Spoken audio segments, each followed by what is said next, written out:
warahmatullahi wabarakatuh. Selamat siang dan salam sejahtera untuk kita semua. Yang terhormat Profesor, Dokter, rekan residen, serta hadirin, baik yang telah hadir secara langsung bersama kami, maupun yang bergabung secara daring melalui Zoom meeting. Selamat datang kami ucapkan pada rangkaian acara Kuliah Pakar hari ketiga Objin Week 2023.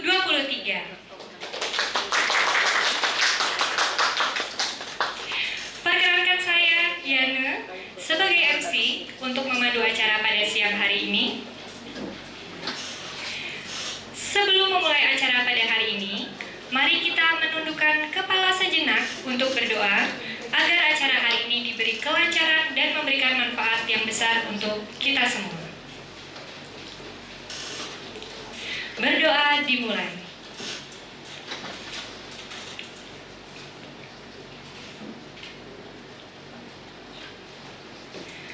Berdoa selesai. Selanjutnya, untuk memupuk rasa cinta tanah air dan mengingat semangat kebermanfaatan yang selalu dijunjung tinggi oleh Universitas Gadjah Mada, kami mohon kesediaan hadirin sekalian untuk bersama-sama menyanyikan lagu kebangsaan Indonesia Raya, dilanjutkan dengan himne Universitas Gadjah Mada. Hadirin kami mohon untuk berdiri.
pada siang hari ini, yaitu sesi ilmiah dan kuliah pakar dari Divisi Kedokteran Feto Maternal.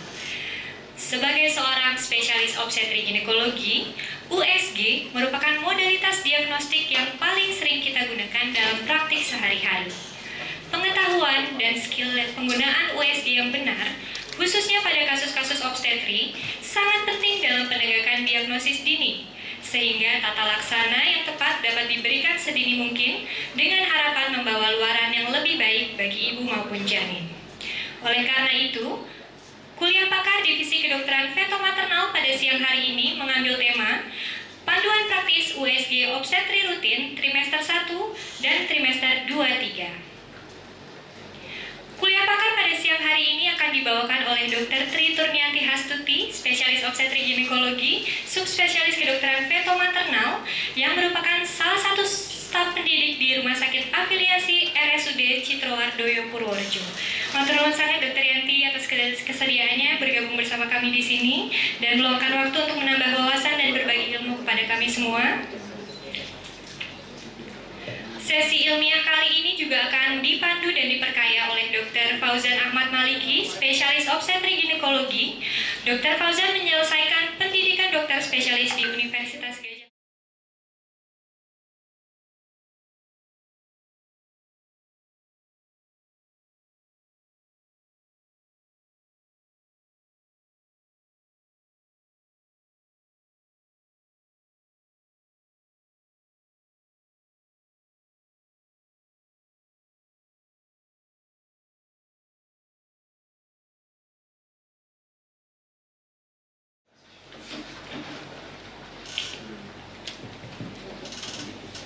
Bismillahirrahmanirrahim. Assalamualaikum warahmatullahi wabarakatuh.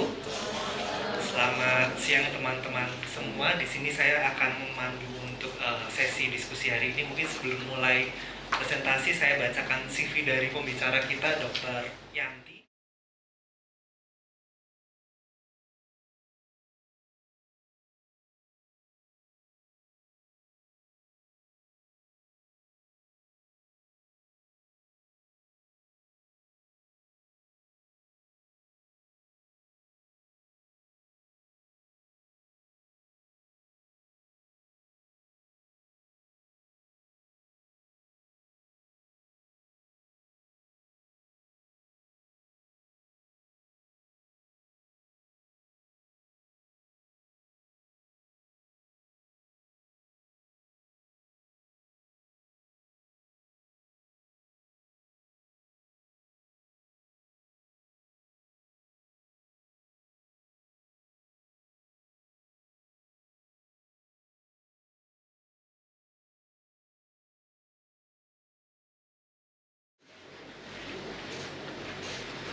Assalamualaikum warahmatullahi wabarakatuh.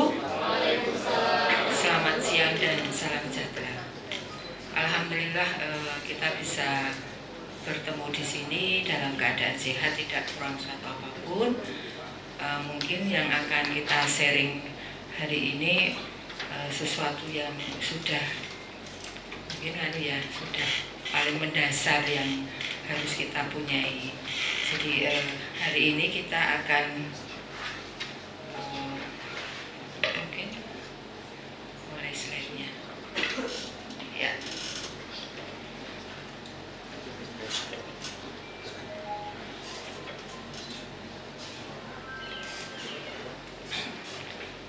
Ini yang akan kita bicarakan pada sore hari ini adalah panduan praktis USG obstetri rutin trimester 1 dan trimester 2 atau 3. Ini sebagian besar saya ambilkan dari jurnal ISWOP dan William Obstetri.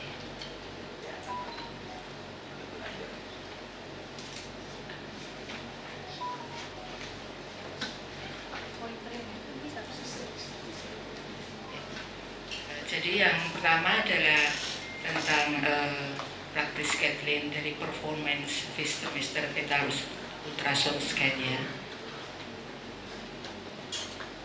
Mungkin dari sana aja. Ya.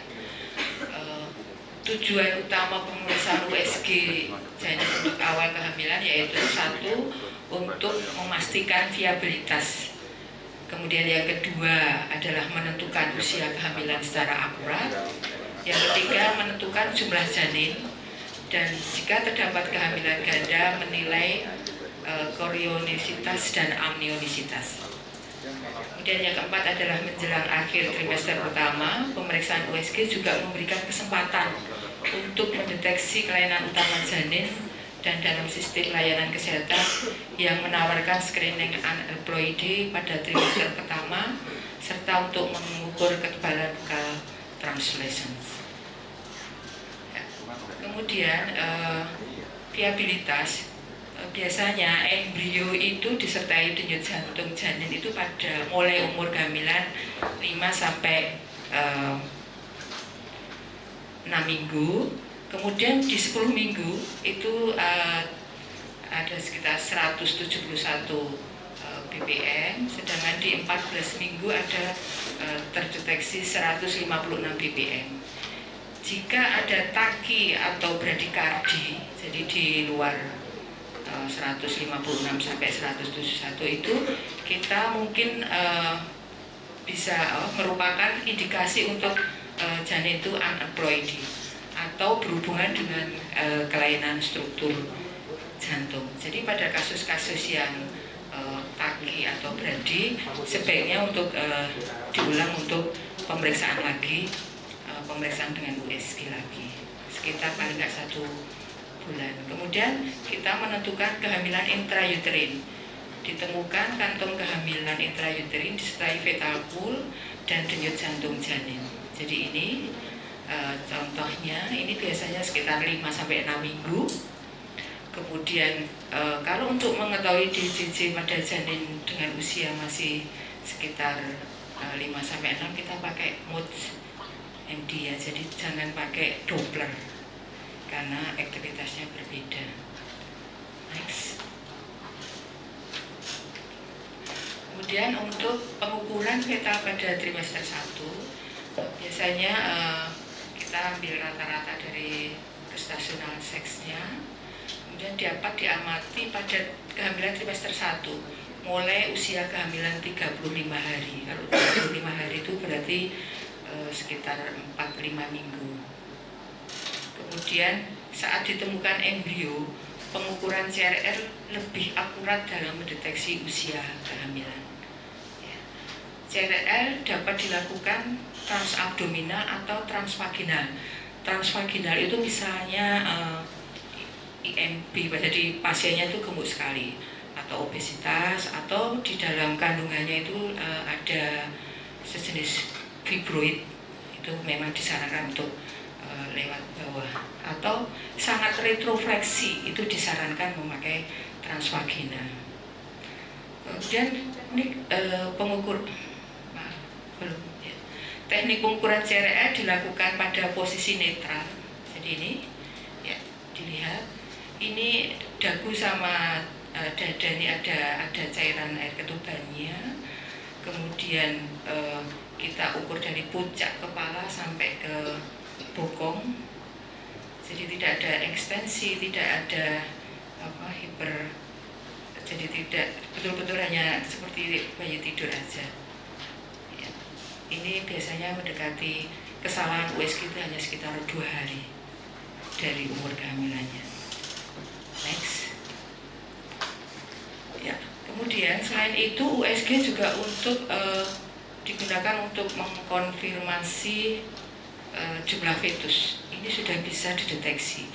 Keunggulan dari USG pada gemeli di awal itu kita bisa menentukan bahwa janin ini ada monokorion atau bikorion untuk mengevaluasi berikutnya. Karena misalnya janin itu ditemukan dalam satu korion, kita harus hati-hati. Nanti kemungkinan dia ada gambar dempet atau yang lainnya. Tapi kita harus juga tahu kalau seperti ini adalah T-shape ya. Jadi gambaran biasanya ini jenis kelaminnya sama. Kemudian kemungkinan juga ada kelainan-kelainan yang lainnya. Sedangkan kalau ini lambda shape. Jadi biasanya bisa jenis kelaminnya beda dan yang lain-lainnya. Dari USG ini tentu saja akan lebih istilahnya kita akan lebih care lagi untuk pemeriksaan USG berikutnya. Next. Ya. Kemudian kehamilan kan harus dinilai dari pengukuran CRR. Kualitas terbaik itu antara 45 mm sampai 85 mm. Jadi kalau di luar itu tuh umur kehamilannya, kekeliruannya juga lebih besar. Jadi misalnya ada pasien dia datang sudah 33 minggu, saya lupa ya dok, kira-kira perkiraan lahir kapan. Kalau pasien itu rajin melakukan USG, kita bisa melihat di umur-umur kehamilan di awal itu dilakukan pemeriksaan ini enggak. Karena semakin besar kehamilannya akan semakin kekeliruan untuk kesalahan dari HPS semakin besar. Kemudian yang direkomendasikan oleh ISWOG adalah di usia 11 minggu dan 14 minggu kehamilan. Jadi kalau misalnya pasien itu datang di usia 5 minggu atau 6 minggu, kita menyarankannya untuk datang di usia 11 minggu. Karena sekalian akan melihat semuanya. Ya, next. Ini adalah pemeriksaan sistematis ya, anatomisnya. Ini adalah BPD pada umur kehamilan awal tuh kadang masih ada cairan. Jangan langsung dibilang hidrosipalus. Nanti kita evaluasi, ternyata kadang tidak masalah.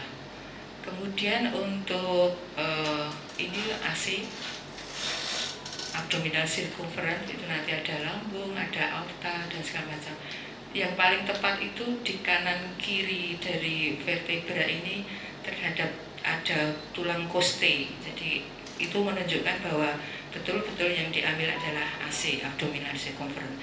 Kalau tidak kelihatan itu berarti USG-nya agak oblik. Kemudian untuk pengukuran CRR, NT, kemudian indeks pulsasititas Doppler dari arteri uterina, penanda biokimia bebas ini nanti akan biasanya kita mengarah ke misalnya dia sudah punya faktor risiko untuk preeklamsi, tapi di ISWOG itu disarankan kita memakai sejenis kayak pengukuran dari The Fetal Medicine Foundation. Itu nanti di situ ada pengukuran ke arah mana preeklamsi atau ke IUGR, itu semuanya ada. Nanti bisa dibuka di webnya. Itu gampang sekali sih, cuma mungkin itu masih saran dari ISWOG. Kemudian ini adalah gambaran dari aorta ya. Dia mengarah ke ductus venosus. Kemudian yang ini jantung ya. Jantung, kemudian ini adalah arteri uterina. Nanti kalau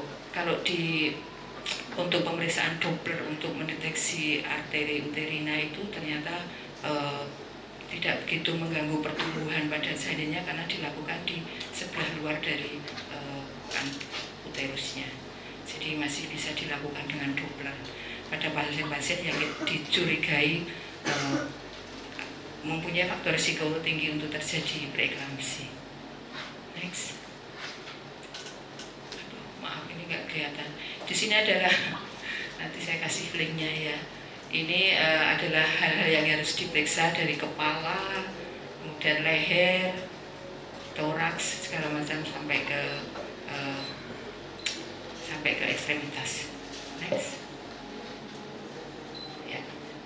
Ini yang mesti sudah bisa semua ya, saya lihat kalau pasien residen ke Purworejo. Di sini ada hitung parameter dan HC. Kemudian ini dilihat ada fakseritmi. Saya kira kalau ini semuanya sudah bisa ya. Kemudian pengukurannya inner outer. Kemudian pada pengukuran kalau sudah lebih dari 84 mm pada CRL itu dikatakan bahwa ternyata hasil pengukuran hasil head circumference itu lebih bagus, lebih akurat dibanding BPD pada trimester pertama. Jadi kalau kita mengukur CRL-nya ternyata sudah melebihi dari 84 mm, itu pengukuran dengan head circumference lebih akurat dibanding BPD. Ya. Ini adalah pemeriksaan jantung. Jantung itu sudut yang biasanya adalah sekitar 45 ya dari sumbu tubuh. Yang harus ditekankan pada jantung itu adalah 4 four-chamber view-nya itu besarnya, menghitungnya di sebelah dalamnya itu harusnya semuanya equal itu sama, tidak ada yang terlalu besar terlalu kecil. Dan di sini ada katup tricuspidalis, mitral, sini ventrikel kiri, ventrikel kanan, sini adalah atrium kanan dan atrium kiri. Ini nanti kalau misalnya teman-teman residen semua kok ketemu kok tidak seperti biasanya, jangan langsung bilang oh ini ada gangguan jantung. Kita observasi, kita evaluasi paling enggak 4 minggu, nanti kita lihat lagi. Karena begitu kita bilang seperti itu tuh pasiennya nanti cemas, padahal ternyata itu sedang memang nanti kadang akan berkembang ke arah yang baik.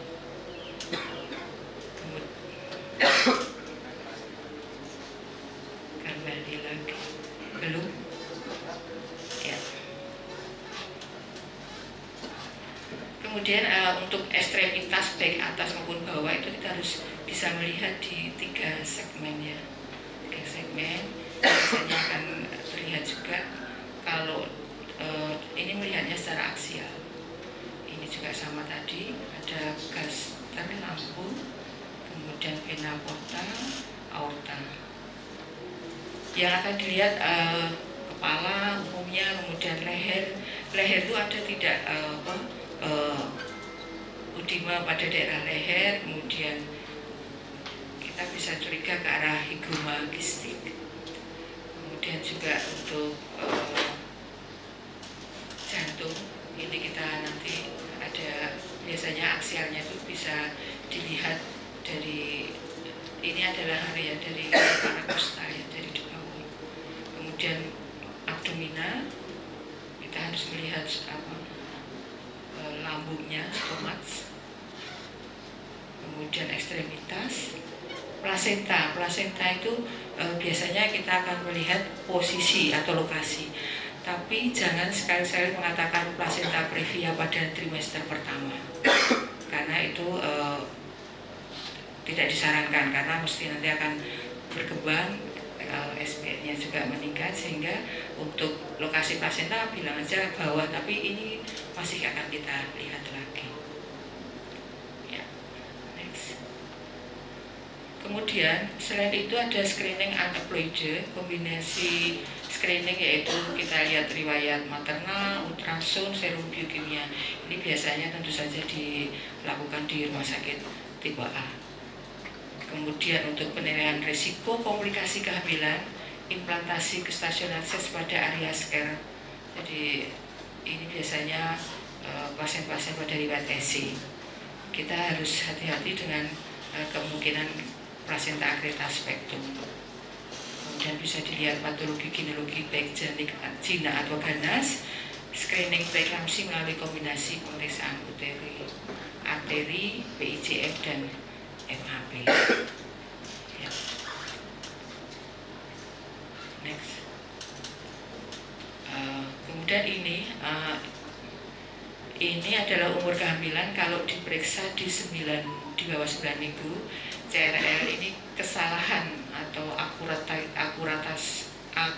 dari umur kehamilannya selisihnya 5 hari. Kemudian ini kurang dari 14 minggu. Kalau diukur adalah BPD, HC, ACFL, ini kira-kira 7 hari.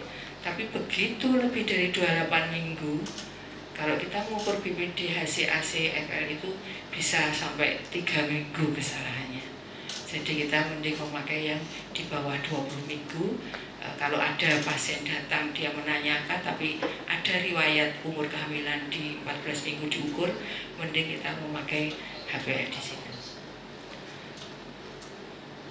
Ini adalah pemeriksaan dengan NT normal kan antara 1,6 sampai 2,4.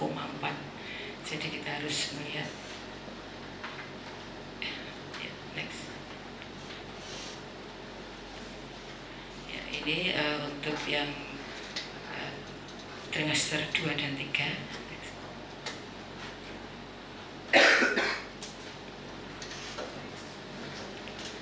Ya,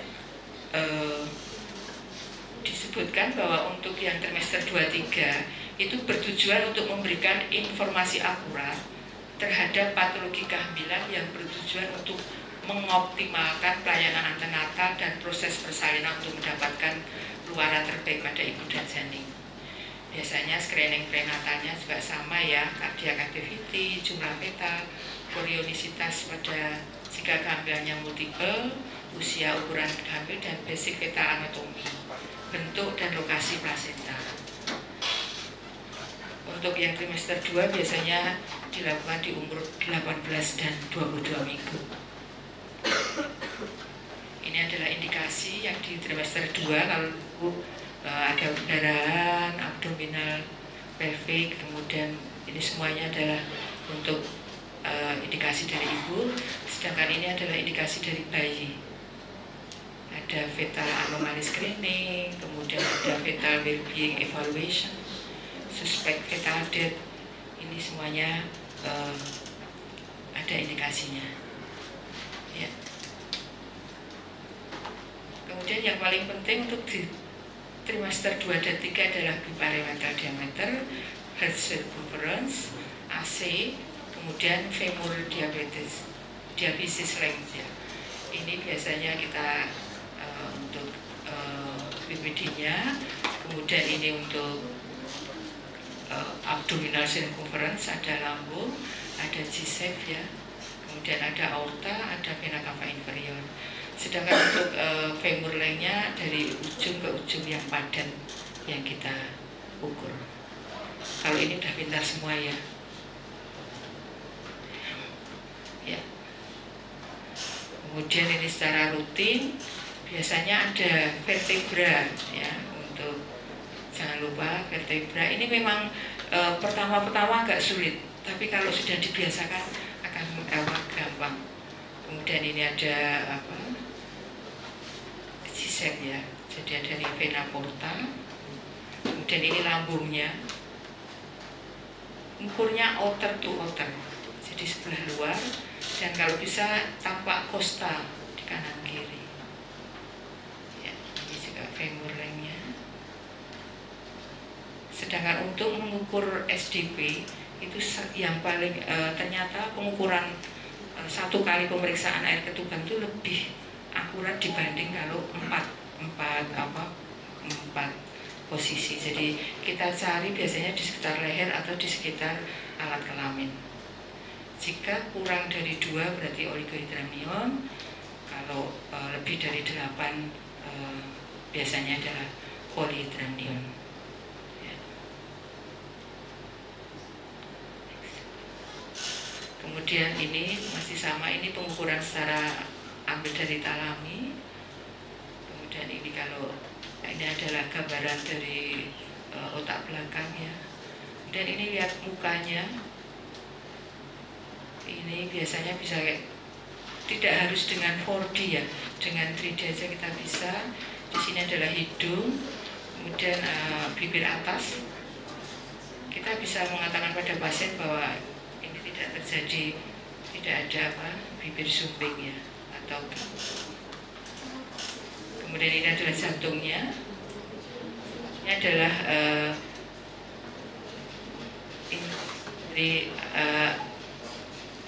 arteri umbilicalis dan vena umbilicalis. Ya. Next. Kemudian yang paling sekarang yang kadang menjadi pertanyaan adalah di jantung, di daerah jantung. Ini tadi sudah jantung itu memenuhi di bawah 55% dari lingkaran diameter. Ya. Dan ini ada jantung kanan, maaf, ini ventrikel kanan, ventrikel kiri, atrium kanan, atrium kiri. Kemudian sini ada moderator Benz. Kita akan lihat semuanya ini. Biasanya kita bantu dengan apa? Kita perbesar sehingga kita bisa melihat jatuhnya tricus pudendis maupun mitral ini akan bersamaan gerakannya. Itu berarti baik-baik saja. Kalau misalnya ada ketinggalan gerak, pasiennya kita edukasi, kemudian kita ulang paling enggak minimal 2 minggu lagi. Jadi pengalaman itu kalau pasien itu kalau diberitahu bahwa ada kelainan dia langsung stres. Jadi kita harus hati-hati menyampaikannya pada pasien. Dan lagi kadang, kok di dokter sana kok tidak ketemu apa-apa ya, kok sama dokter kok ketemu ya. Itu kita juga harus hati-hati menjawabnya. Jangan sampai bilang, oh saya kan lebih pintar, itu kan menurut saya juga tidak etis ya. Mungkin pada saat di tempat lain belum ditemukan, di sini ditemukan. Jadi kemarin saya ikut juga kuliahnya Dr. Cahyono itu. Jadi menurut saya bagaimana kita menjawab pemeriksaan teman yang tidak sama itu kita juga harus hati-hati. Makanya sebagai dokter obskin kita harus selalu belajar untuk memperbaiki klinis kita sehingga kita bisa memberikan yang terbaik untuk pasien. Next. Ini saya tambahin dengan deteksi dini plasenta akreta. Ya. Sekarang dengan kemajuan USG yang luar biasa, kita bisa melihat plasenta berimplantasi di jaringan parut bekas EC, namanya cesarean scar pregnancy. Jadi sini akan kelihatan. Biasanya GS-nya terletak rendah dan pada bagian anterior. Kalau di Purworejo itu sudah mulai. Jadi pasien-pasien dengan riwayat SC dia hamil dirujuk ke polifitomaternal sehingga kita bisa mengetahui secara dini apakah ini ada cesarean scar pregnancy. Ya. Ini biasanya kalau di trimester 3 itu ada apa?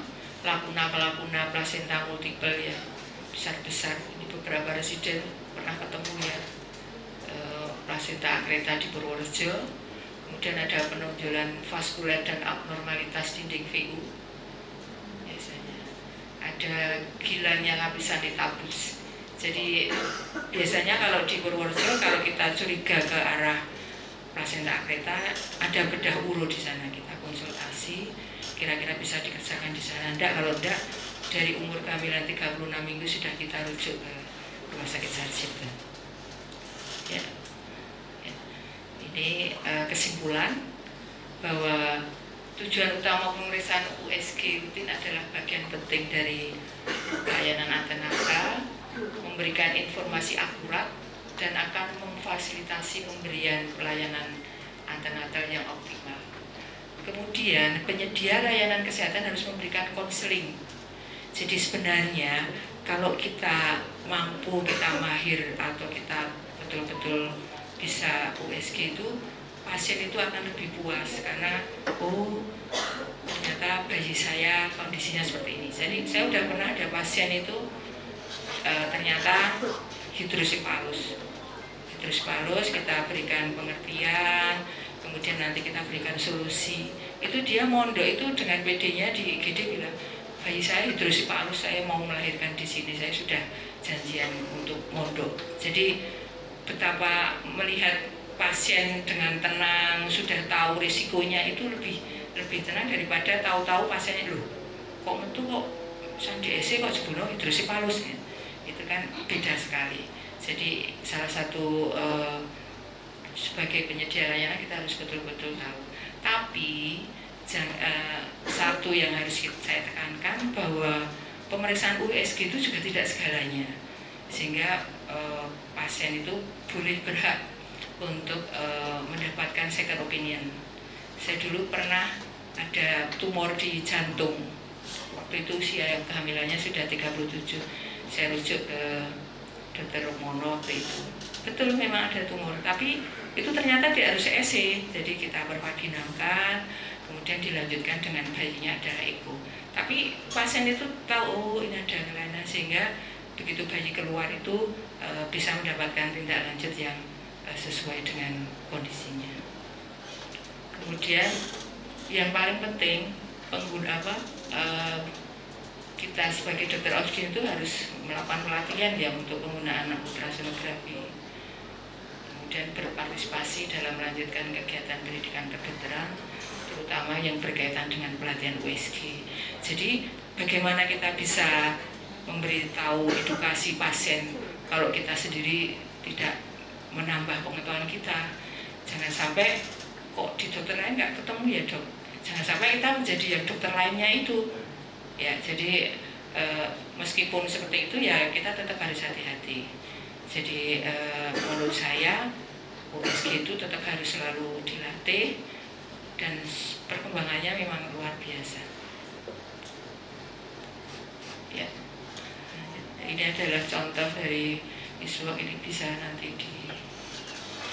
kalau sudah praktek. Di sini saya nggak tahu pakai yang mana, bukan ya, belum. Itu masih dipakai tapi masih ke residen dokter untuk pendidikan menggunakan itu, tapi untuk praktis klinisnya masih belum sedetil ini ya. Mungkin terlalu ya di situ. Mungkin dari saya itu, monggo kalau ada pertanyaan.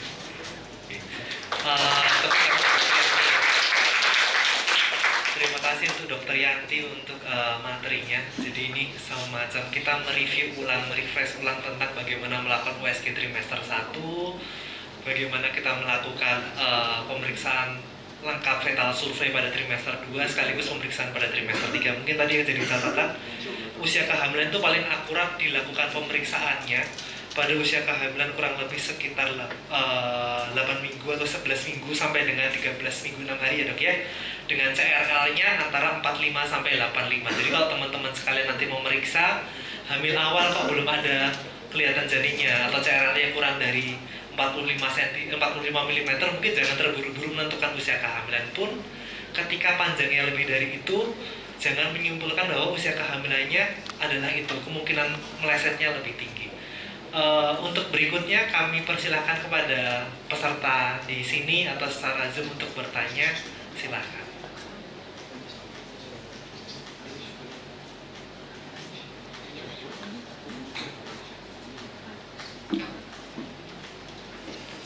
Silahkan dokter Bagus.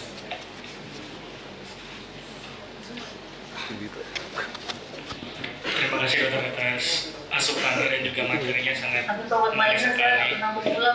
Izin Bagus dari semester 2 dokter. Izin untuk bertanya dokter. Salah satu tantangan selama kebetulan semester 2 kan kami baru satu semester ini mengenal klinis, memegang alat USG ke pasien secara lebih intens. Nah kadang-kadang itu saya sendiri sering temui itu ketika di trimester awal adalah ketika periksa CRL, tapi posisi janinnya itu tidak proper gitu dokter.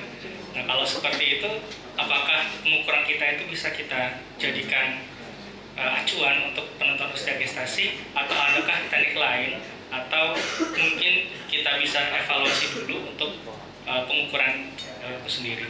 Mungkin itu dokter, mohon asupannya. Terima kasih dokter. Terima kasih dokter Bagus. Dokter nyaman duduk, boleh jawab dok. Terima kasih dokter Bagus. Itu memang awal-awal itu seperti itu ya. Jadi kalau CRL itu yang disarankan ya yang posisi seperti tadi ya, netral, kemudian ada air ketuban itu memang butuh kesabaran ya, butuh kesabaran. Tapi lama-lama kalau kita melakukan itu otomatis kayak area tergerak, jadi tahu-tahu ya ketemu gitu. Nah itu mungkin butuh area, butuh jam terbang. Kalau misalnya belum ketemu, itu tadi disarankan kalau masih sekitar berapa tadi, 45 mm sampai 84. Kalau di luar itu ya langsung ukur head circumference itu bisa. Tapi kalau enggak, itu tadi yang ditanyakan sudah umur kehamilan berapa. Kalau masih sudah 11 sampai 18 ya otomatis kita harus tetap mencoba untuk itu, karena justru di semester 2 memang harus belajar untuk itu ya. Kalau perlu ya di Berarti sebenarnya paling akurat tetap harus posisi yang proper ya dok, Iya, tidak iya, tidak mewakili ukuran yang tepat gitu. Mungkin ada lagi yang bertanya dari teman-teman di sini. Mohon izin, Silakan Dr. Priyo. Saya Priyo dari semester 4. Mohon izin dokter bertanya untuk menentukan tips dan triknya untuk menentukan aksis jantung gitu dokter. Ya.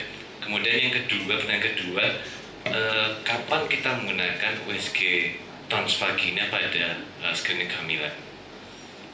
Itu, terima kasih dokter. ya, makasih. Biasanya dari aksial, kemudian kita lihat di bawah posta ya. Tapi otomatis kalau ketemu jantung itu nanti kita putar, nanti akan ketemu ya gambar jantungnya. Coba dilihat. Slide yang ada gambar USG pemeriksaan tinggi jantung.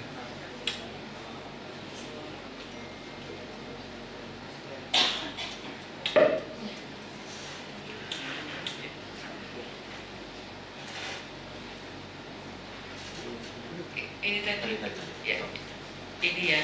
Nah, jadi kepala turun sedikit, itu nanti kalau ketemu jantung diputar saja dari atas ya, dari atas. Ini biasanya namanya di bawah posta ya.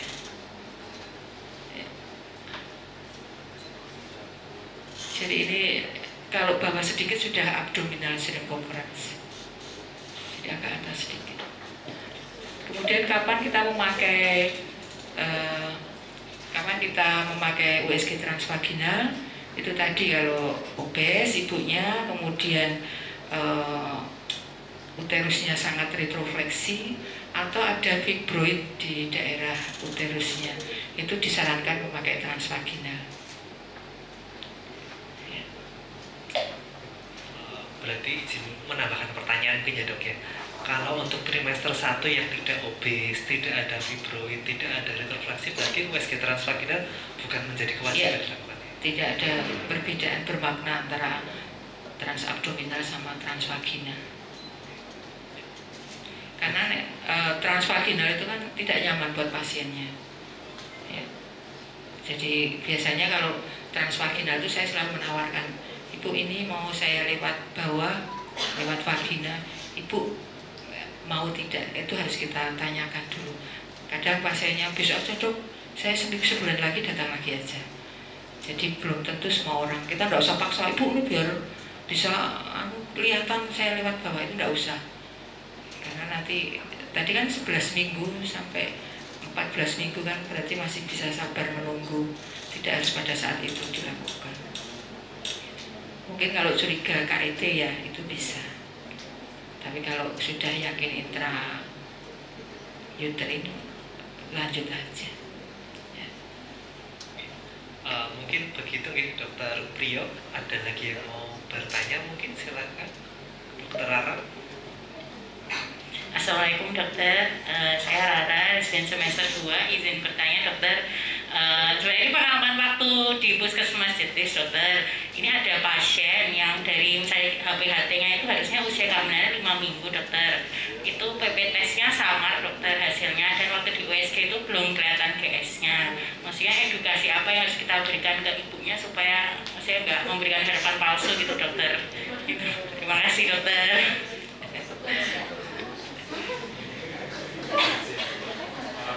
Ya, makasih Dokter Rara. Kalau 5 minggu tadi kan masih bisa pasiennya diedukasi. Kalau saya ya pasiennya diberitahu ini kemungkinan untuk datang lagi atau dicoba cek lagi untuk PP tesnya paling nggak minimal 2 minggu lagi. Kalau positif baru datang. Tapi menurut saran dari SWOG itu kalau sekitar 5-6 minggu disarankan datang lagi di usia kekembangan 11 minggu ya. Jadi tidak memberi harapan palsu ya. Mungkin 2 minggu lagi kalau dia tes pack di pagi hari positif ya kemungkinan hamil, kalau tidak ya berarti tidak. Sebenarnya asal kita menerangkan dengan sesuai dengan apa yang kita pelajari, tentu saja pasien itu kan mesti ikut ya, jadi tidak masalah sebenarnya ya. Tapi kalau misalnya terlambat men lalu kemudian dia menstruasi kan berarti nggak jadi hamil ya toh. Oke, terima kasih Dokter Yanti. Jadi memang edukasi itu sangat penting, terutama waktu kehamilan awal. Teman-teman nanti bisa melakukan pemeriksaan terutama pada ketika masih kurang dari 6 minggu. Pemeriksaan USG dari transabdomen memang wajar belum terlihat ya dok. Kalau dari transvaginal nanti terlihat ketika usia kehamilan berapa minggu dokter? Sama 5-6 harusnya udah bisa. Jadi ketika memang belum tampak lewat abdomen, bisa dikonfirmasi lewat transvaginal jika diperlukan. Jika tidak, memang bisa edukasi yang baik untuk menunda kehamilan. Kan teman-teman akan menemukan pada kehamilan yang sudah didapatkan hasil tes pack positif itu menandakan bahwa sudah ada hormon beta HCG-nya, berarti dia sudah hamil. Akan tetapi pada pemeriksaan ultrasonografi memang pada minggu-minggu awal belum tampak dan itu sangat wajar. Mungkin edukasi yang baik terhadap pasien nanti akan lebih menyenangkan untuk supaya pasien mau periksa ulang pada minggu berikutnya. Mungkin yang penanya berikutnya silakan. Jadi banyak. Dokter Sarah dulu mungkin monggo dok.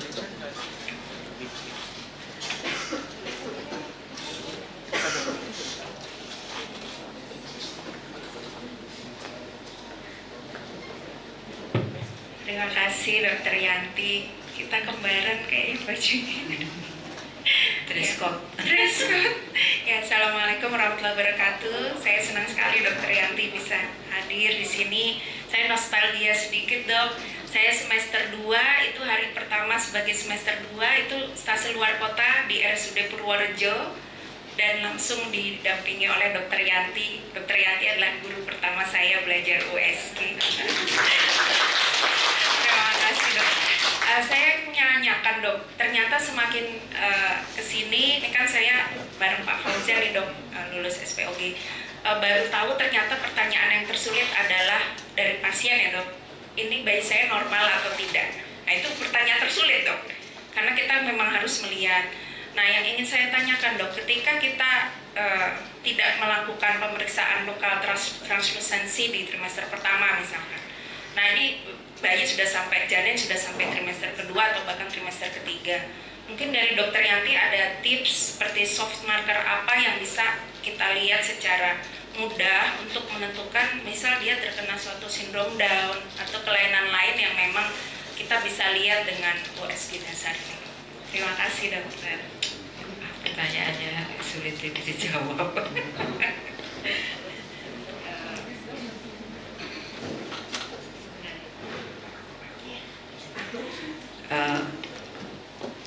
Memang seperti itu mesti tanyanya, bayi saya baik-baik saja enggak?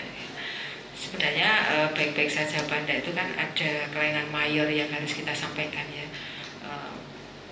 Kalau kelainan mayor itu adalah terbentuk tidaknya tulang tengkorak, kemudian dinding abdominal juga utuh, itu salah satu kelainan.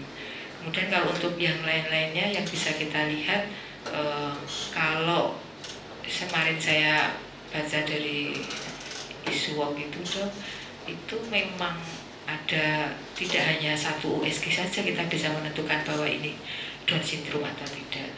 Jadi saya baca itu ada pemeriksaan-pemeriksaan yang lain. Cuma kalau pasien itu punya riwayat, salah satu yang saya baca itu risiko tinggi dia sebelum anak sebelumnya Down syndrome itu kita juga harus dalam tanda petik juga kita harus mengetahui berikutnya. Kemudian juga pemeriksaan yang lainnya tentu saja biokimianya marker itu kan kalau di Purworejo tidak bisa ya, kalau di sini saya nggak tahu itu mahal juga. Tapi paling nggak kalau dari USG itu kan yang tidak harus Down syndrome. 55% itu tidak terbentuk tulang hidung, kemudian keningnya itu agak menonjol. Kadang ada ditambah juga mikropaksia, jadi dagunya itu agak masuk. Kemudian juga orbitanya itu hampir sejajar atau mendekati itu, tapi kan juga harus betul-betul meluangkan waktu juga, dan biasanya juga dikonsulkannya ke feto maternal biasanya. Kalau saya pas waktu itu ya paling bilang, ibu kok saya curiga ini ya bu ya, coba nanti bu tindak sini lagi 2 minggu lagi kita lihat.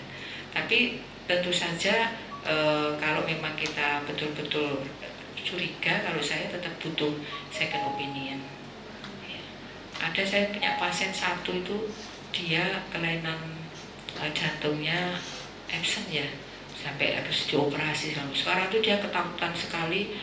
Yang sekarang ini tuh ada kelainan jantung apa enggak, itu juga kalau datang itu kita juga mengedukasinya itu juga luar biasa, karena dia sudah keluar banyak uang untuk bolak-balik operasi untuk bayinya yang pertama. Jadi memang saya sendiri juga saya harus introspeksi, saya harus juga selalu belajar. Kalau memang saya merasa bahwa ini tidak, ya saya masih bisa konsultasi ke Sansito dengan catatan khusus, pokoknya ibu harus tidak ini. Jadi untuk menentukan hal-hal yang seperti itu tidak ada salahnya kita mencari second opinion.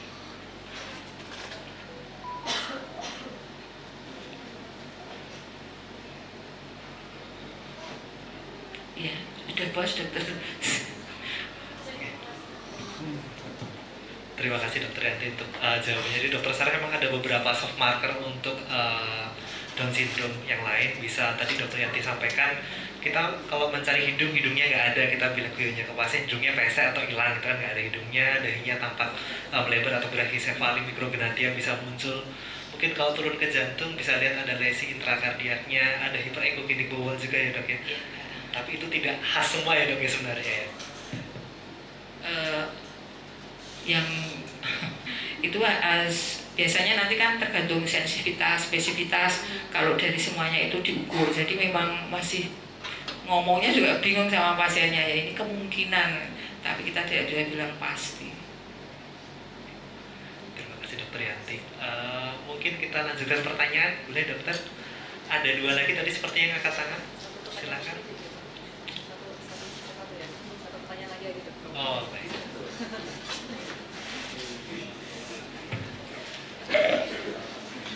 Terima kasih kesempatannya dokter. Perkenalkan saya Andre Taswid dari Resident Semester 2. Yang ingin saya tanyakan dok, ini merupakan pengalaman juga di salah satu rumah sakit afiliasi dok. Pada saat itu ada pasien yang usia kehamilannya, kalau saya tidak salah ingat 8 minggu. Datangnya itu dengan hamil kosong atau black ovum, tapi masih disuspek. Sebelumnya dia sudah periksa 2 minggu yang lalu dengan kondisi yang sama dok. Seingat saya pasien itu masih dirawat inap dengan dokter di situ dengan diagnosa AB imminens. Saya waktu itu ikut melihat USG-nya, memang kesannya masih kosong, tapi tidak ada fetal pole-nya, tapi masih ada kayak gambaran sesuatu yang ada di dalam kantong itu dok. Yang ingin saya tanyakan dok, pasien ini terakhirnya itu dirawat sampai 4 hari, tapi masih ditunggu dengan diagnosa yang sama AB imminens. Yang ingin saya tanyakan, mengapa pada pasien itu belum diangkat diagnosa black ovum, padahal sebelumnya dia 2 minggu yang lalu sudah datang dengan kondisi yang sama. Yang kedua, tadi kan ada disampaikan dok, kalau kita melakukan USG jangan menggunakan yang Doppler ya dok, karena efek sampingnya mungkin kalau yang seingat saya baca itu efek termalnya panas. Apakah memang bisa membuat sampai abortus mungkin dok dengan kondisi seperti itu? Yang terakhir dokter yang saya tanyakan, sekarang ini kan dokter umum akan diperbolehkan melakukan USG. Saya ingin menanyakan pendapat dari dokter sendiri, kan belum bisa dipastikan apakah dokter umum tersebut memang sudah mahir atau tidak. Bukankah itu nanti malah membuat salah diagnosis atau sebagainya seperti itu dokter? Terima kasih dokter. Pertanyaannya banyak sekali. Yang pertama, kadang itu pasien itu masih sangat menginginkan kehamilan itu. Ya, jadi meskipun sudah kosong, belum ada, padahal dia riwayatnya abortus, itu kita masih tidak masalah kalau saya ya. Meski kita sudah pernah, ini kok kemungkinannya janinnya tidak berkembang ya Bu. Tunggulah dok, 2 minggu lagi atau berapa, itu malah pasiennya seperti itu. Kalau menurut saya, kalau memang pasiennya belum yakin, tidak masalah sebenarnya 2 minggu lagi. Tapi dengan kesan, misalnya dia dipulangkan, jika perdanaan banyak, silakan datang. Karena memang hubungan suami istri yang hari apa, yang jadi bayi itu kan kita tidak tahu. Ya, tapi kalau sudah yakin itu BO ya mungkin bisa edukasi untuk dilakukan kurek. Jadi saya ada pasien seperti itu sudah 3 kali hamil tapi yang 2 abortus terus. Saya sudah ini kok nggak berkembang ya karena usia 8 minggu harusnya sudah tampak janin. Dia belum, tapi dia bersikukuh tunggu lagi ya dok ya. Jadi mau dia itu tidak apa-apa. Pasien sekarang tuh pinter-pinter. Jadi kalau dia datang tuh malah bawa catatan dari Google, dipaskan sama omongannya dokternya itu sesuai apa enggak. Jadi kita tuh sekarang harus hati-hati. Apalagi kadang pasiennya tuh merekam apa yang kita omongkan. Jadi besok kalau dokter-dokter sudah lulus SPOG itu harus hati-hati. Ada juga yang itu sudah terjadi, dokter nanti kalau saya melahirkan kan akan menarik kepala saya ke arah bawah lalu menyangga, jadi persis itu APN itu. Jadi saya bilang, waduh lah ibu baca dari mana? Kita dokter kan otomatis mesti akan melakukan apa yang sudah kita pelajari. Jadi akhirnya setelah kita edukasi, oh ya sudah, berarti saya percaya. Jadi pasien itu lebih percaya Google daripada dokternya. Itu ada, tidak semua tapi ada. Jadi kita harus lebih banyak baca dan belajar dibanding pasiennya. Tapi harusnya kalau 8 minggu sudah ada, kalau yakin 8 minggu berarti harusnya sudah ada fetus. Yang kedua tadi terkait USG dokter umum, pendapat pribadi. Sebelumnya ada. Pemeriksaan Doppler pada sebenarnya dikatakan Doppler itu asal sebenarnya memang tidak disarankan. Tapi pemakaian USG itu kan sekarang sudah model yang ALARA, SOS segala macam itu disiapkan untuk memang. Kemudian di thermal indeksnya di pojok sebelah kanan itu kalau bisa di bawah 1 itu ada, itu berarti aman. Kemudian kalau melakukan pemeriksaan USG itu 5-10 menit maksimal itu aman untuk bayinya. Itu di panduannya ISWOG seperti itu.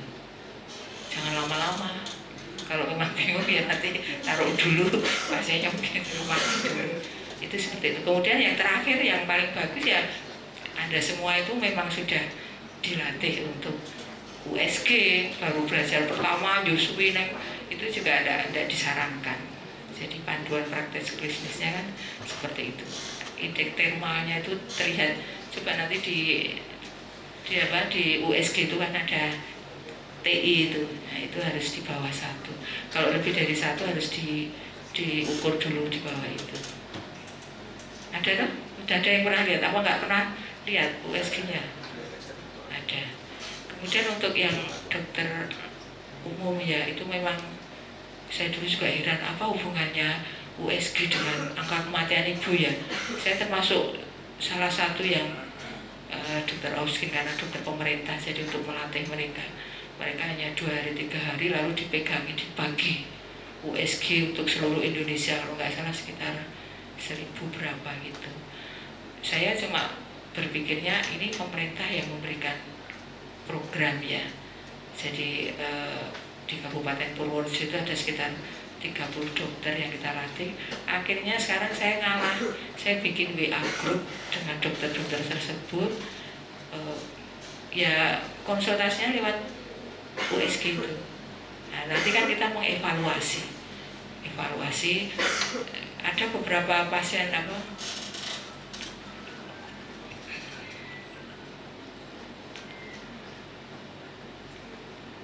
ada beberapa dokter itu kirim, saya itu hamilnya 9 minggu kok nggak kelihatan apa-apa ya dok. Pasiennya kebetulan sudah sampai dipraktekkan itu, ternyata kelihatan bayinya besar, umur 9 minggu. Jadi saya sampai, tapi kan kita juga bingung ya. Sebenarnya sih dari hati kecil saya nggak setuju ya pasien lagi. Dokter umum diajari 2 hari, 3 hari praktek lalu dipegangi USG itu kan sangat-sangat sangat tidak kemampuan skillnya kan beda sekali. Tapi menurut dari pokjanya USG POGI itu USG terbatas, jadi hanya bayinya hidup dak 1 kok 2. Tapi kan lama-lama waktu rapat yang evaluasi dengan Kemenkes itu ada dokter umumnya tanya, itu kalau kita menemukan hidrofetalis, ini dokter umum kok bilangnya ketemu hidrofetalis, sampai lalu ditegur sama dari pokjanya USG kalau tidak salah waktu itu dokter Adrian. Anda itu sebagai dokter puskesmas aja kok tidak seperti biasanya, baru dikirim, tidak usah mendiagnosis yang sampai ke itu. Jadi ya mungkin ya masih rancu juga ya. Tapi sudah USG sudah disebar di puskesmas dan itu yang model 2D yang biaya nggak sampai 100 juta itu harganya. Dan ada juga katanya yang praktek di rumahnya dan biayanya juga mendekati biaya SPOG. Itu salah satu efek yang harusnya tidak terjadi. Ya. Mungkin tadi menambahkan untuk yang pertanyaan kedua tadi Dokter Andri bertanya apakah ada risiko keguguran dok kalau misalnya pakai apa? Tidak, sudah di risiko keguguran tidak ada, kemudian risiko kemungkinan autisme itu juga tidak. Dari penelitian sampai sekarang itu belum ada itu. Baik dokter, untuk terakhir mungkin dokter ada pertanyaan dari Zoom, mungkin bisa ditampilkan tuh. Oh belum ada. Itu ada 1. Itu bukan pertanyaan ya. Oh absen saja. Tidak ada, baik. Mungkin kita sebelum ditutup, apakah ada yang mau bertanya terakhir? Mau ketemu dokter Yanti jauh-jauh raut dari Purworejo. 1 terakhir monggo.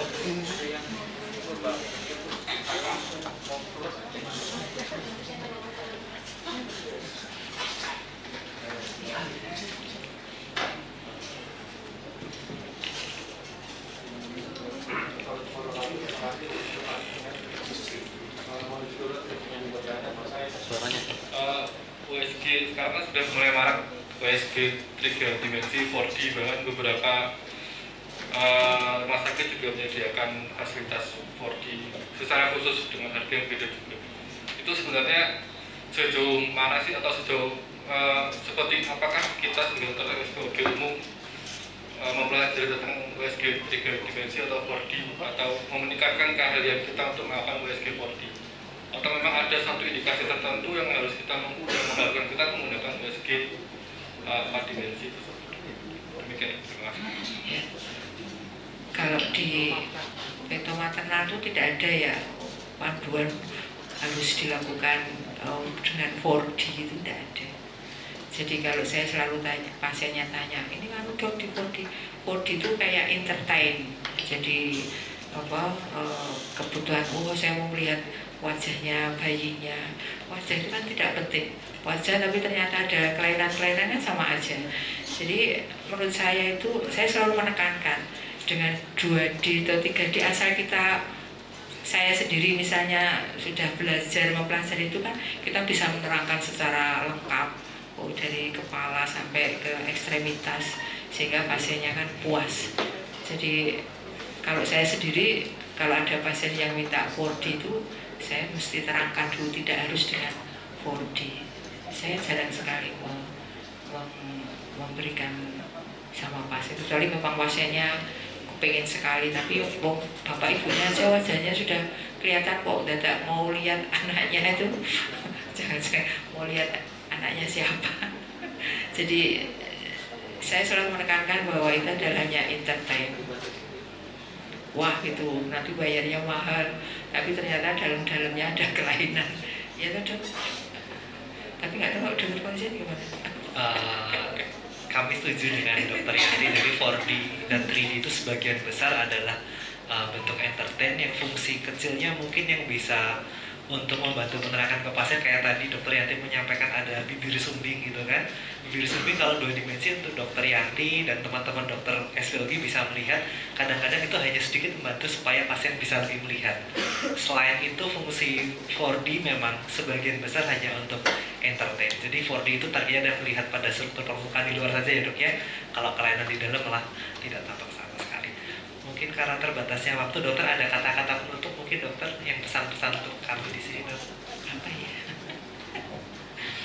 Ini apa yang saya sampaikan ini hanya sharing ya.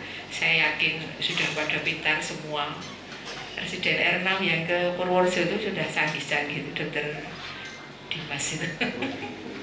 Jadi saya hanya pesan bahwa kalau nanti pokoknya belajar terus untuk USG, karena kita memang USG kita di situ, sehingga kemudian yang penting lagi kita harus selalu edukasinya itu betul-betul yang kalau kita betul-betul banyak baca, kita mengikuti pelatihan USG, itu kita bisa menyampaikan ke pasien itu dengan tepat, akurat, sehingga pasien itu puas itu. Jadi kita bisa mengedukasi kalau kita belajar. Kalau kita nggak banyak baca, kita nggak banyak belajar, otomatis kita juga nggak bisa mengedukasi dengan betul. Jadi ya kalau menurut saya USG itu memang harus selalu dilatih ya Dok ya, untuk terus belajar sehingga kita menjadi SPOG yang betul-betul terampil dalam penggunaan USG dan bisa memberikan edukasi yang tepat pada pasien. Sangat penting. Mungkin cerita sebelum ditutup, saya sudah pernah ada USG pasien dibilangin anak cepali, lalu ke tempat saya nangis-nangis karena dia merasa hamilnya baik-baik saja kok didiagnosis anak cepali. Ternyata kepalanya ada, bayinya melahirkan. Jadi untuk saya bilangnya mungkin waktu itu tertutup. Kita kan kadang harus seperti itu ya sama teman sejawat kita untuk menutupi. Tapi kan tetap pasiennya kan bisa memilih, bisa menilai. Kok saya USG di sana kok kepalanya bayi tidak ada, di sini kok ada, itu kan sangat fatal ya. Jadi saya sendiri juga harus introspeksi untuk selalu belajar, dan saya mengharapkan residen-residen untuk juga terus belajar dan belajar. Mungkin itu saja, Dokter Fauzan. Terima kasih Dokter Yanti. Mungkin tepuk tangan untuk Dokter Yanti. Waktu kami kembalikan kepada pembawa acara.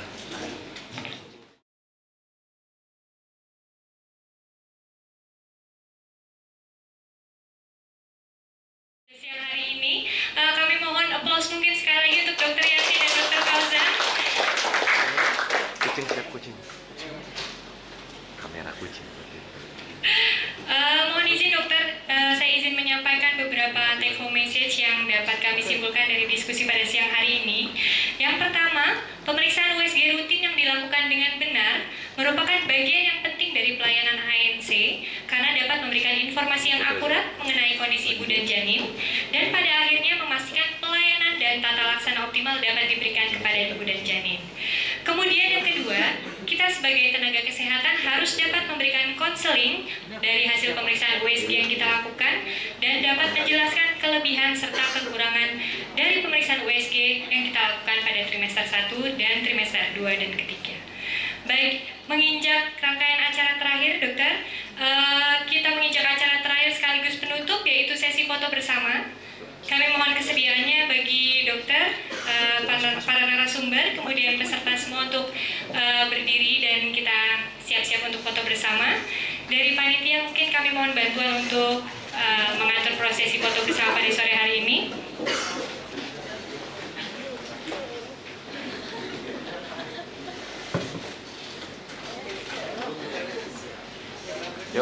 ganti kucing. Ganti kucing. Kucing, bukan kucing.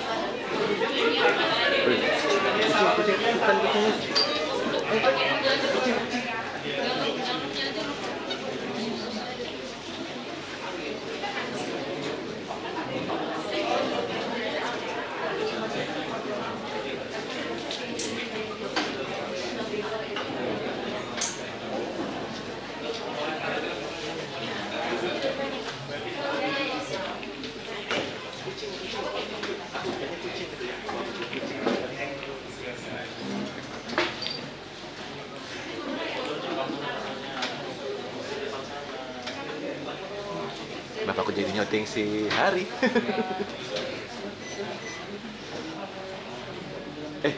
Jadikan satu aja di depan kucingnya.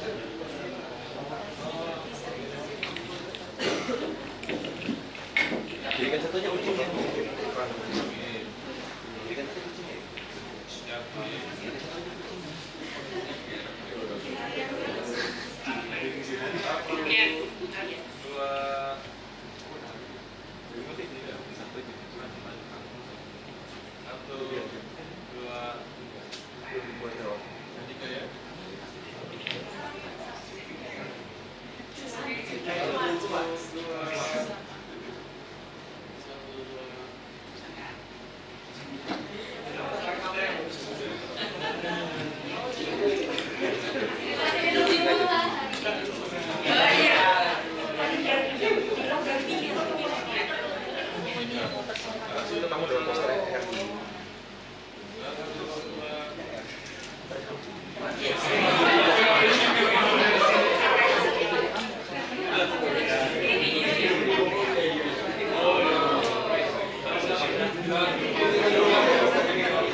Kamu IT besok ya?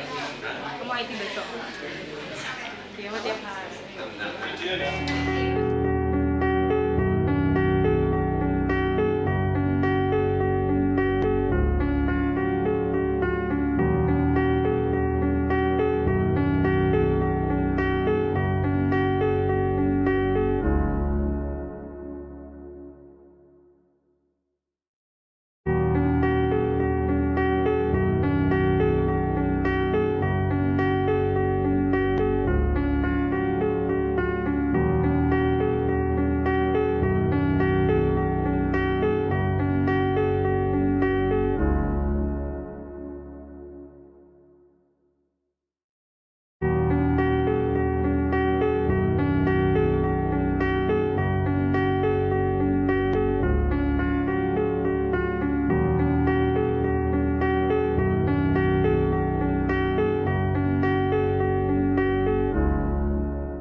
Kalau aku sini Tahan sih, jangan gini. Ngerti maksudku? Lupa KR. Jangan terlambat. Dokter siapa tadi yang tanya apa? Guru kayak guru.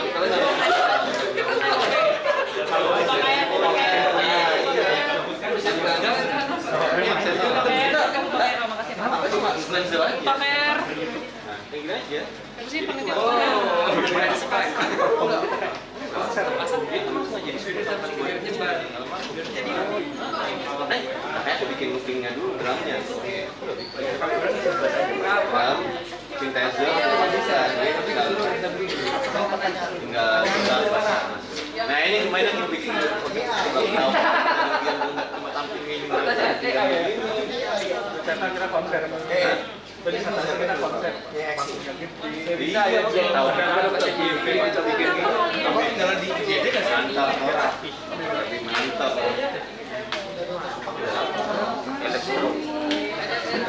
tapi masih baru setengah jalan setengah lagi. Siapa nama tuh? Budi Setio. Kanan atasnya masih aku Pak Guru. Yang tadi. Lebih lagi banyak ini. Backdropnya. Oh iya. Nanti jangan lihat insaf. Ambil pernah dengar Dewa. Dibaikin Budi Setio. Lihat nggak ada yang Hendra. Jadi kita milikin. Budi benerin ya, aku kirim ke kamu nih komplainan. Yang itu, yang Waktu Budi lanjut besok kamu nanti besok bisa aja dan aku di PM Pak. Tuh itu masih Opkin Sos yang kanan atas. Coming next. Saya dan Mas ini belum langsung benerin ya. Wis, aman ya Mas. Tapi tesnya nanti merangkai dari awal, kosongin OBS-nya. Iya. Settingan ininya buang semua audionya, langsung merangkai dari awal. Ya yuk dimulai. Sini deh, ayo dimulai. Nanti itu background nggak terima.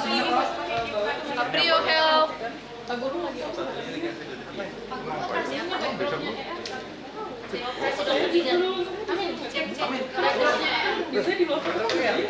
Oh ini mau. Ini kan yang bisa-bisa ini kan ya. Bawa nih mau ini Stop sampai lupa.